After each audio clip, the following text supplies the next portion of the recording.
Welcome to episode 188 of Trek Live. In this week's episode, we're going to be talking about some undervalued Treks. I'm excited to talk about this topic. It's kind of a continuation of last week's topic, actually, because we're talking about Enterprise, a few Enterprise episodes. But before we get into that and our rewatch recap, Bill, how you doing this morning? Doing really well. It feels good to be putting the spotlight on Enterprise for a couple weeks here with the 20th anniversary just having passed, as we talked about last week, and as I think we've covered over the last couple of years.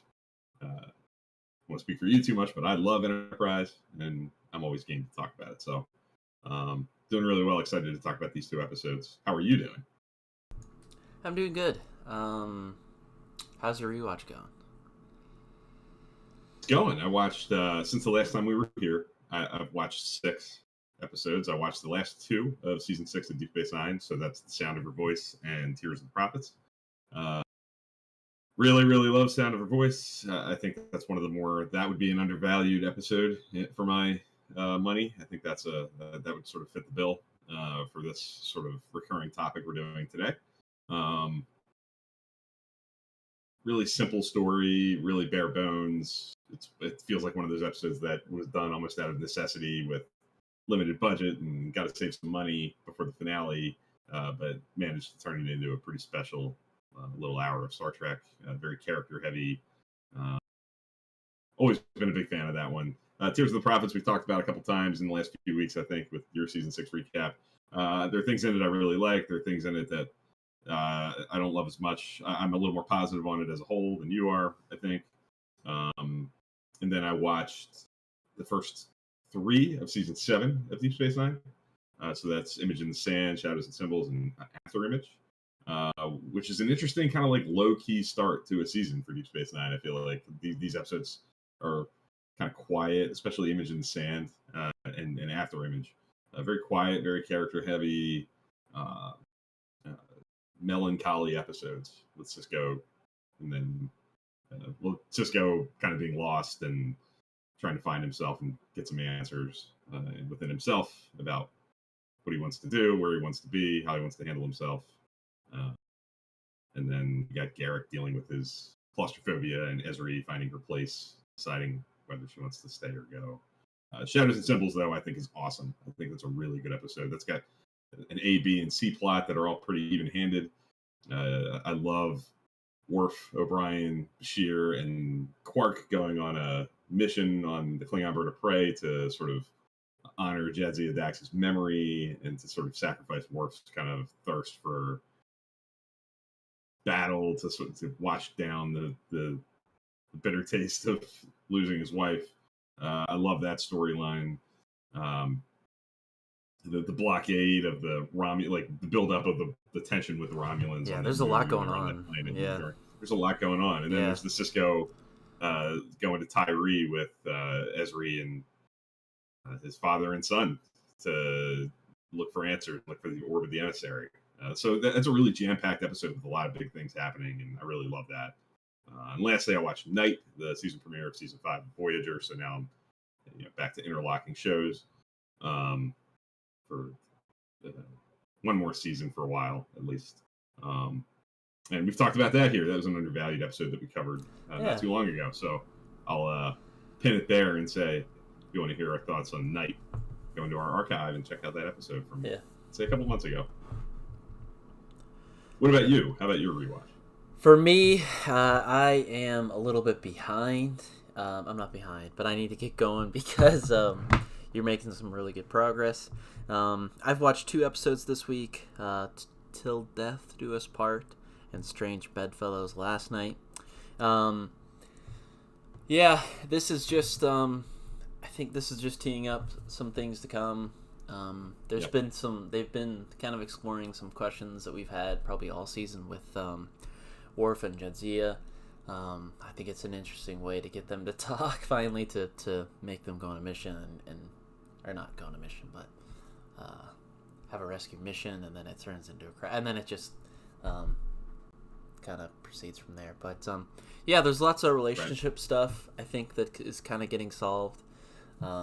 Ducat is on the station now, disguised as In disguise. as a Bajoran farmer, and Cisco gets married, and a lot going on. So tying up loose ends, but also there's some foreshadowing of what's to come. So yeah, I'm sure it's gonna pick up pretty soon. This is kind of the run to the end. So I'm excited for it.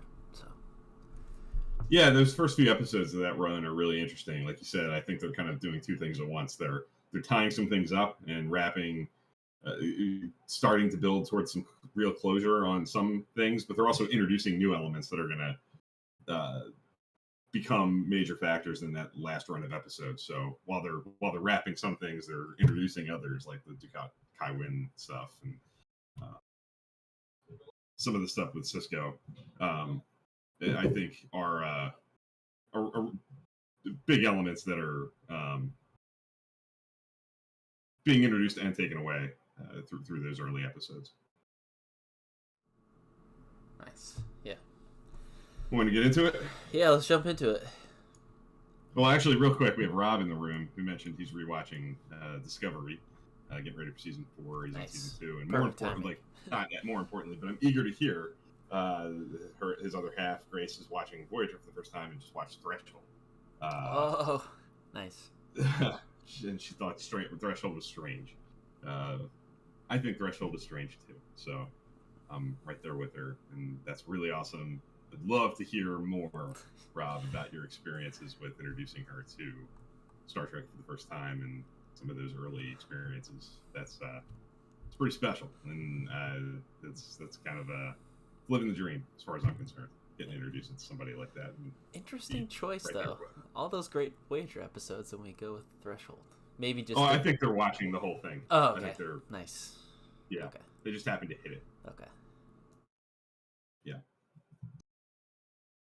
All right, so I think we should get into the episode of the moment, or the couple episodes of the moment with Impulse and Northstar. Yeah. Kind of explain maybe why we find them to be undervalued, underrated, under-discussed.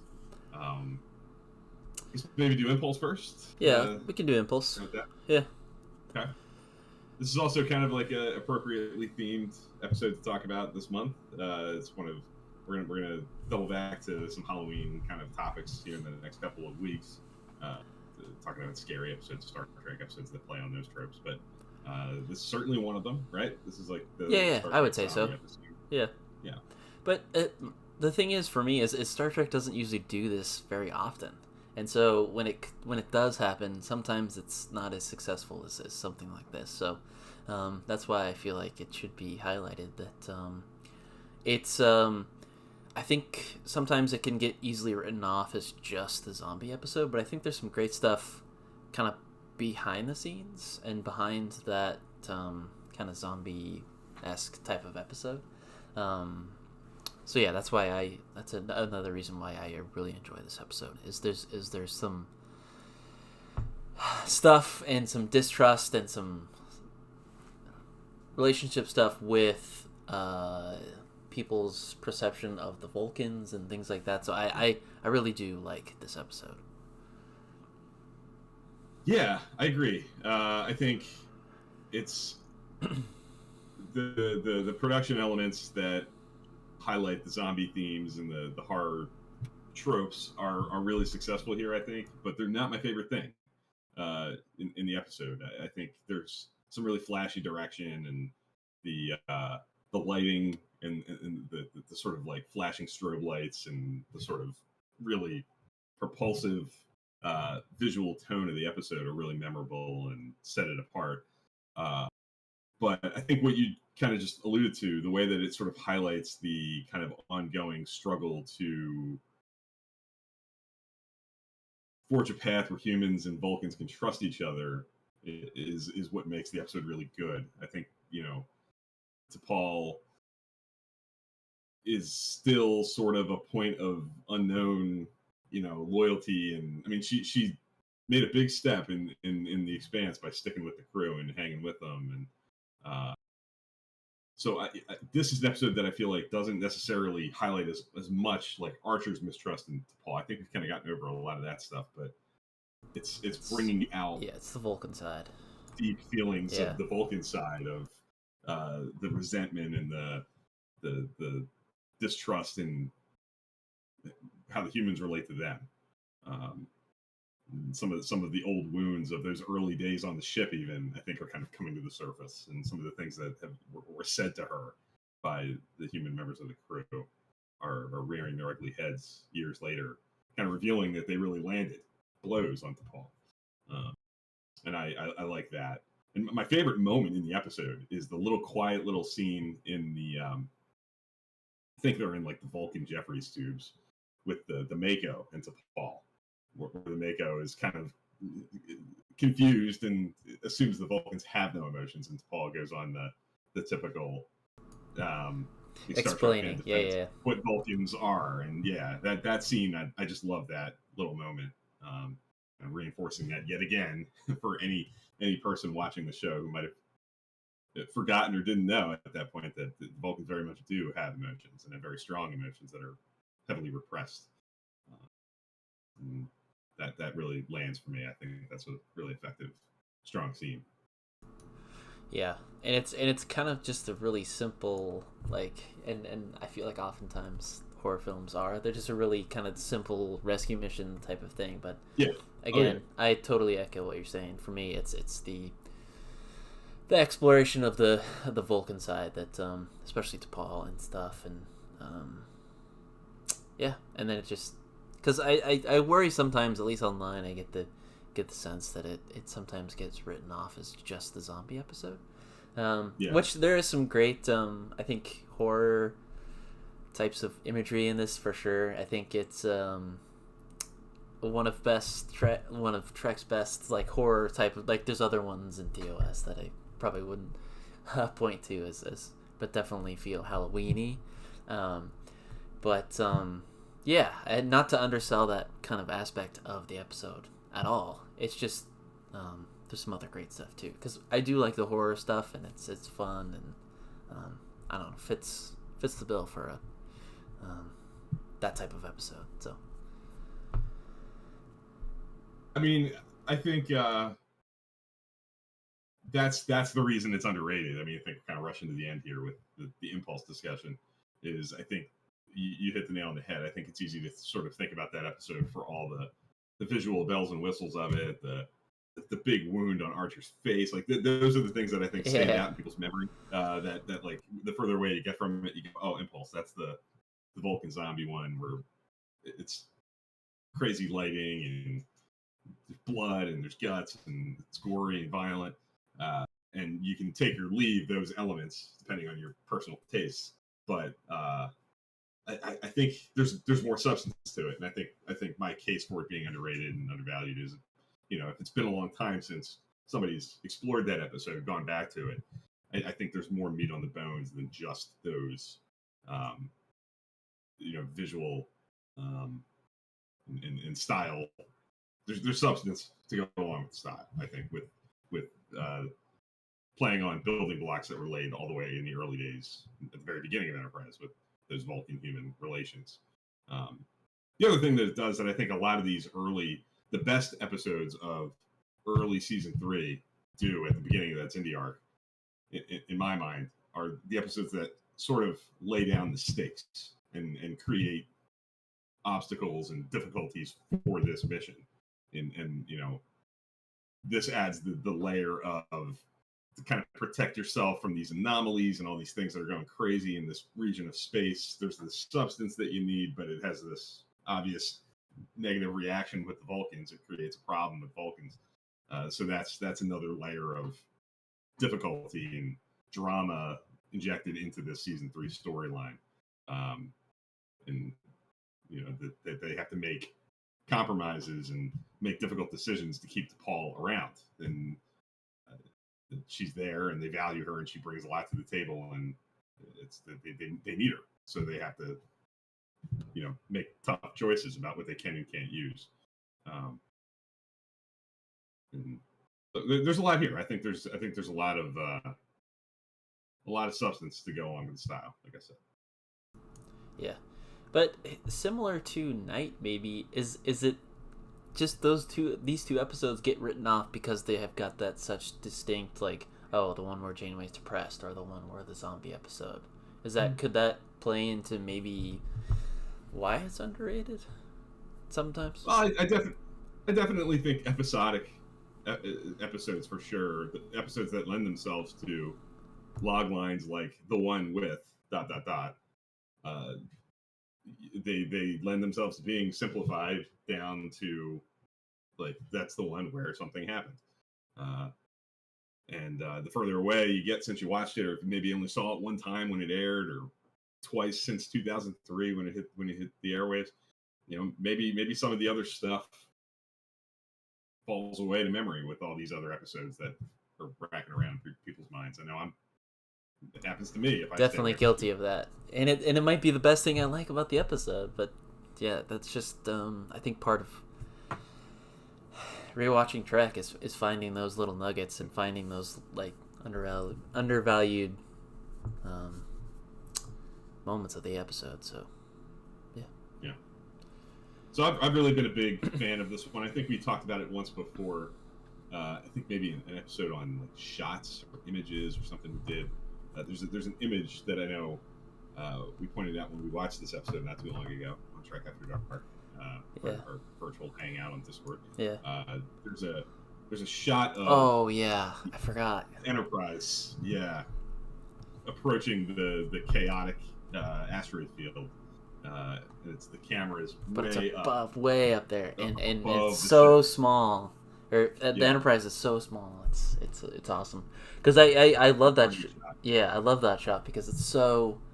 Because we're used to like the TNG like Voyager flyby type of shot, but now this is like nope, we're changing the camera angle above. We're doing way far away when before it's like right up on the ship to make it feel big and grand and all these things. Heroic. Yeah. But this is just like it reflects the actual Enterprise and where they're at. They're in this big expanse. Like it's so I can talk about that shot all day. Sorry, little tangent there. Tells a story. It really sells the setting and the circumstances they find themselves in. They're like you said in an unmapped, uncharted region of space that's scary and they know nothing about, and they're alone, completely. No backup. Nope. Just them. All that stuff is all over that shot. They're heading into the unknown and very much not safe. That's that's effective visual storytelling that stands out to me as some of the best in Star Trek, like best visual effect shots. Because, like you said, there's so many like stock shots of these ships that come and go that we get so comfortable with, and when you see one. You see the ship from a different angle and a different vantage point. It really pops and stands out. The episode also has a very interesting cold open. Yes, it's very jarring, and I think it, especially if you're coming off a commercial, I think it, at least when it aired, it would have been so just like what's happening, and so even when you watch it, it just feels like instantly like chaotic and so it's like 20 seconds. It's really short. It's quick. It's quick though. Yeah. Yeah, it definitely set the tone that this is going to be an uncomfortable, intense episode. And if that's the purpose of the cold open, to kind of sell you on the tone and what kind of story is going to be, certainly very effective and memorable because of the short length and the intensity of it. It's also got a great ending. I think the ending's really good. I loved Paul, the sort of, yet again, another kind of horror trope, the dream within the dream, waking up from the nightmare. Yeah. And Phlox telling her she's going to be okay when kind of, I think the look on her face and the foreshadowing. We don't know if, she's not okay. She's got a long way to go. Yeah. She's got major issues coming her way. Mm-hmm. There's going to be damage left from this experience. And that's another one. Like this episode really does lay groundwork for what's coming in season 3 and even for the rest of the show. It really, it's a critical episode to lay down the path forward for T'Pol and the rest of the show. Mm-hmm. Not just the Zindi arc, even. No, Some no, of no. that stuff where it's into season 4 Yeah. and all the way to the end. Yeah, it's when you think about it, really, it's a really pivotal episode or run of episodes. That definitely, you're right. They definitely linger on until the next season. So, Right. yeah. What letter grade would you give Impulse?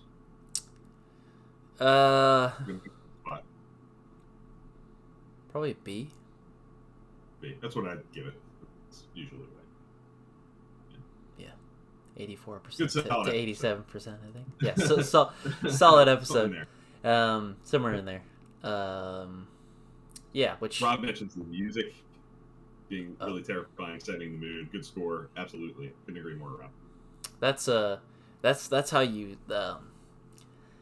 That's just an element of horror, really. I feel like all the horror stuff always have great scores and great mix and great sounds. So. Yeah. What about Northstar? Northstar. I think we're next both fans of this episode. Yeah, the next episode we're talking about with Undervalued Treks is Northstar. It's good. It's weird because this is just another episode in the Zindi arc where it feels kind of like it could be in any season. And that's not a shot at the episode at all, really. It's just a quiet, really, I don't know, not really serialized type of episode because, I mean, there is some stuff. They do reference that they will come back for the people on this planet, but no, it's great. There's some similarities to some of the stuff in Discovery, which I really like. Oh yeah, with Far From Home. Far From Home. Yeah. But the episode as a whole, I really do love. It is a nice break from what we're watching throughout the season. Have this nice little semi-contained story of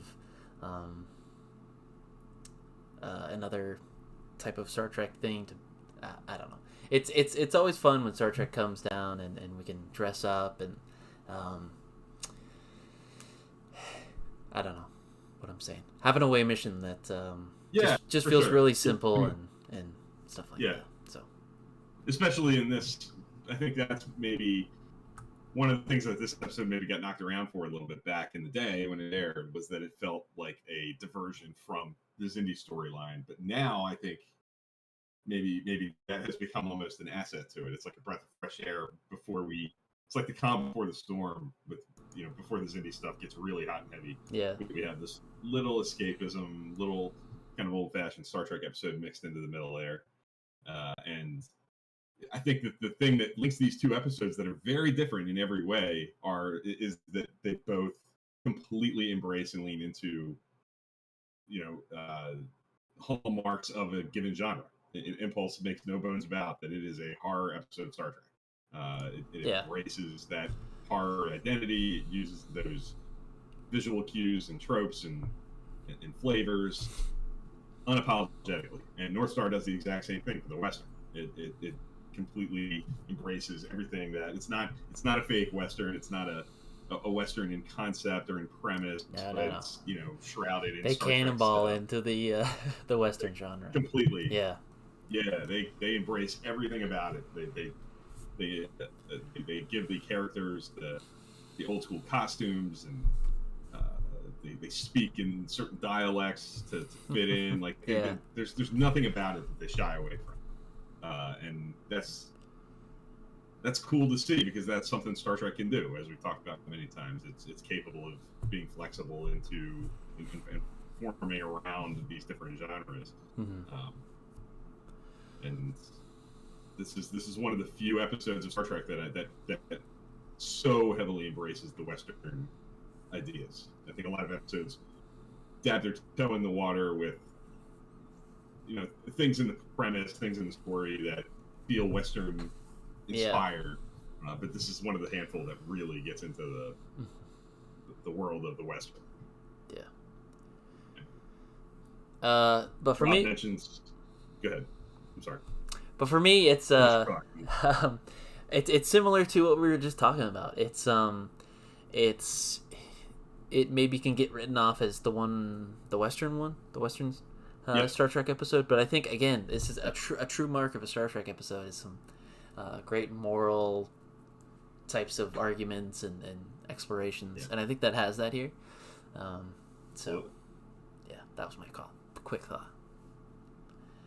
Yeah, there's some really great morality, classic Star Trek, humanism. The basic human, you know, moral dilemmas, on the forefront of the story. Uh, bigotry, racism, prejudice, class structure, like all these things that are really well explored in Star Trek's arsenal of episodes, differently in different shows, different eras, are exactly what this episode's about. And that's I feel like they're hallmarks of the best Star Trek episodes. Um, Rob mentions it's grown on him more and more over the years, and now he quite likes it. I had the exact same experience. I was not a huge fan of this episode back in 2003 when it aired. I fell victim to the feeling like this is an unnecessary diversion and kind of a waste of time, and style over substance again, kind of like what we were talking about with Impulse. But over the years, I've really grown to love it. I think every time I watch it, I think I like it more because of slowly realizing that there is more meat on the bones. It's a simple story.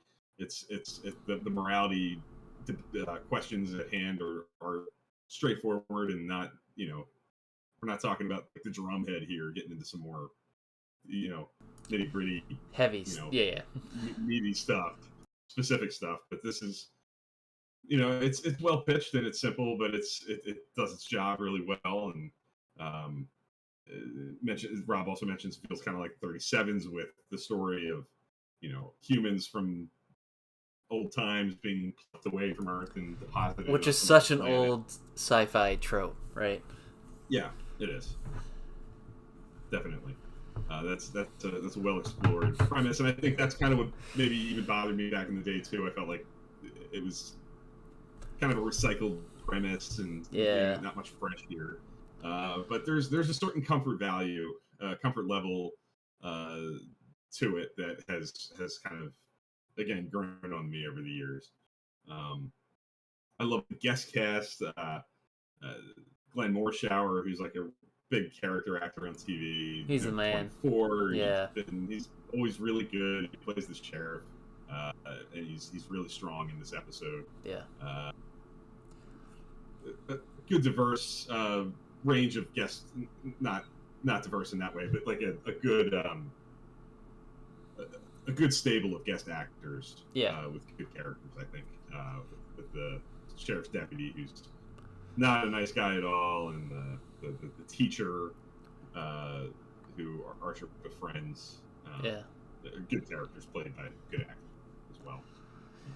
I really like the sheriff character because he's not bad just to be bad, and his mind isn't made up, and I think that's I don't know. I like to think that us as humans have that ability to be open-minded enough to, even though that these people have been stuck in whatever, I forget the time, but they can still be open-minded enough to be able to hopefully change, and then also just handle if we want to talk about shots, the shuttlecraft coming down in kind of this I don't know, town square is a thing that I'll always remember from this episode. So yeah, that's a great image.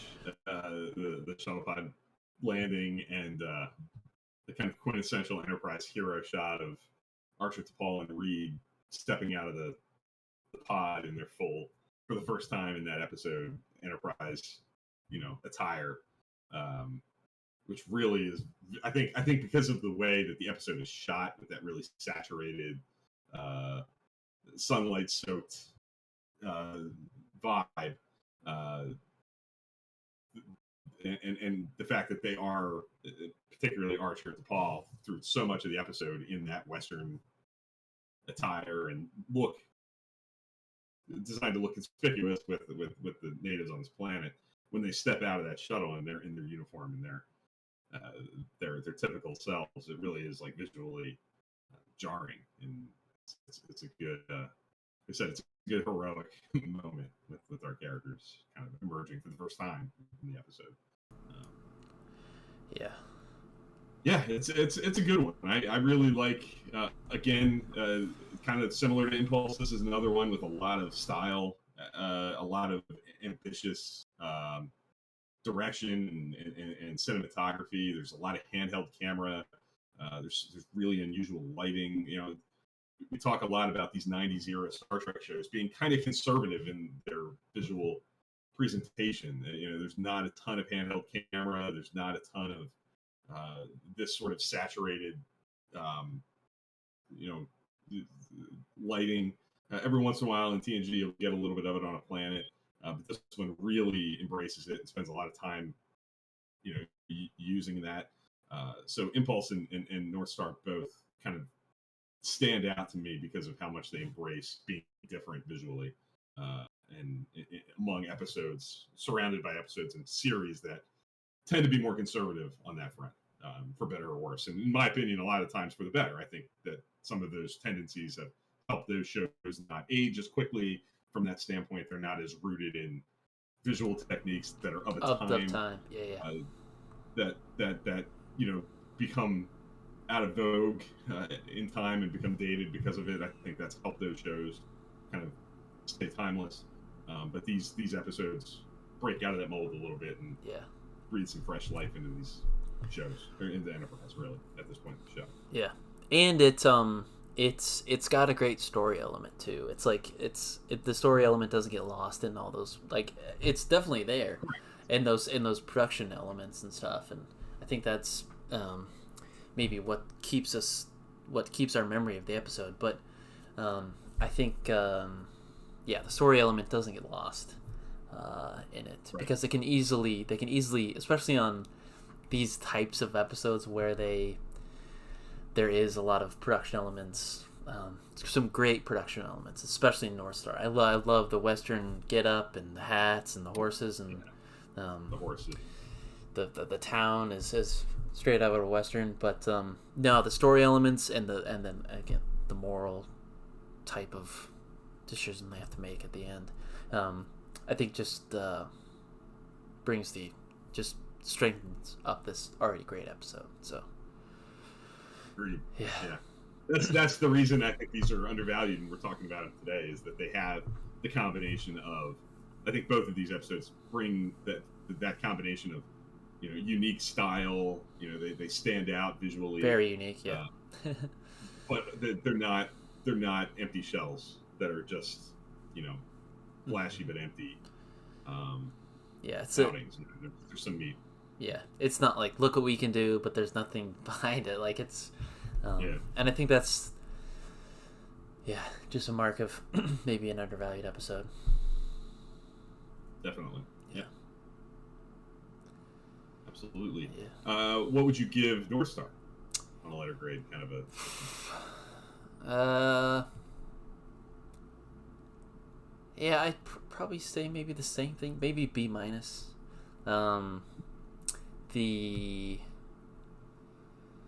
B-. I think the problem I have with it, again, a little bit of what you were saying too. It's just like there's so much going on.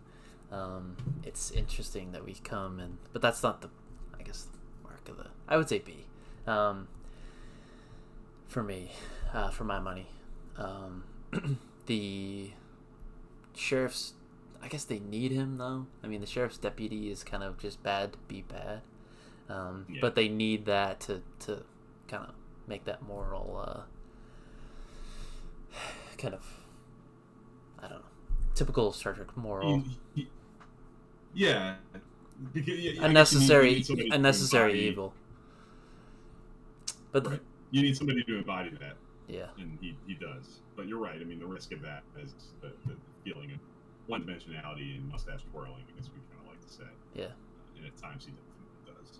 But that's feel that way. I'm not knocking all the characters. Like, it's The sheriff is. Already talked about it. Like He's a great character. he's a great character. He's very dynamic. He's not bad just to be bad. He's not good to just be good. He's I don't know. He's got a lot of good stuff, good qualities to him. He does. I think. Yeah. His he always comes across like this guy who's got a lot of mileage on him. He's been around, and amazingly, he's remained open minded. Like he's not locked into his ways. That you feel like he's seen things that lend themselves to both sides of the argument, two different points of view. Like he's in a position to be convinced, and Archer is able to do that. Like he does turn, and he sees the light. He's willing to work with the other side and with Archer to make it a better situation. That's I love seeing that from like an old guy, like not the young up and comer who's pushing back against the status quo. It's the older vet who's in a position to do that. I think that's an interesting turn of what people might assume would be the case in a situation like that. But I'd go the same. I think I'd give it a B. I think both of these episodes are B's in my coming off of. Well, I haven't rewatched these yet in this same cycle, but I think the last time around I gave both B's. Yeah. I wouldn't be surprised if that happens again. I'm a fan of both of them. I wouldn't put either one of them in my top 10 episodes of Enterprise, but they're in the upper half for sure. I think they're both really good, and I'm never disappointed to be watching either one of them when I hit them in the rewatch, or if I find myself at a Trek After Dark hangout and we roll these episodes. These two episodes, yeah. I'm not, you're never gonna have to twist my arm to watch either one of these two. They're both a good time. Bring a lot to the table. Generate interesting things to think about and talk about. So they're good ones. Yeah, both feel right at home in Star Trek. They both got I think really interesting sci-fi concepts, but also with some typical like Star Trek morality play. I think even Northstar is I think a scientific or a sci-fi concept, like a classic sci-fi concept where a population of humans is displaced, which we get in Discovery similarly, but we don't really get the shuttlecraft coming down in the middle of the town square. We only get a little moment at the end. But yeah, love these two episodes. I think Bill said it pretty good. There's, I think for my money, they're both B's and both solid episodes, and both episodes that I would recommend for any, especially the Halloween fans out there. We get some great Halloween-y type stuff with the zombies, and then also Archer and the gang playing dress up. So, yeah. Yeah. It all comes together. Yeah. Thematically. Yeah. Appropriate for this time of year. Pretty cool. Jimmy77 just mentioned David Livingston, who directed Impulse, is a really good director. I agree. If you are interested in such things and you he's veteran. Click on his name on Memory Alpha, directed a lot of stuff. Yeah. A lot of classics, a lot of really good, and some really visual, some of those more visually ambitious episodes, things like Crossover and Deep Space Nine, which is really the first Mirror Universe episode there. They do some really interesting things with the camera and with the lighting. He did that. He did The Visitor. He did Scorpion Part 1 and Night on Voyager. Like he's got some pretty visually striking episodes on his resume. His resume, yeah. And a ton of them. I think he's the most prolific. I'm almost positive he's got the he's directed like 60 some episodes of Trek. Nice. From TNT through Enterprise. So. Nice. Always likes to do weird things with the camera. Yeah, definitely. Yeah. Also, an interesting point of conversation. I know you haven't dove into the Delta Flyers podcast yet. Not yet. But Robbie McNeil and Garrett Wang have interesting conversations about that. Application. Nice. Yeah, it's one of my favorite recurring themes when it's a Livingston episode. Yeah. Okay. Yeah. Nice. Cool. I think that'll about do it, right? I think we've talked about everything that I kind of want to talk about with this. Yeah. So next week I will be on shore leave. I'll be on Rise for about a week. So Dan may or may not. We'll see. Do a little solo show thing on Sunday morning. And then we'll be back collectively the weekend after that to, I think, talk about Halloween episodes, right? Yep. I think that's our Halloween, because it'll be on Halloween. Yep. So we'll cover episodes that scratch those itches and play in those horror or closely sandboxes. Yeah, and think about episodes that fit those molds for us on Halloween. Yeah. So join us then. Yeah, you guys know the drill. The discussion doesn't have to stop here. Twitter and Discord server are the best places to keep the discussion going. I want to thank everybody for watching, and we'll see you guys next week. See you, everybody.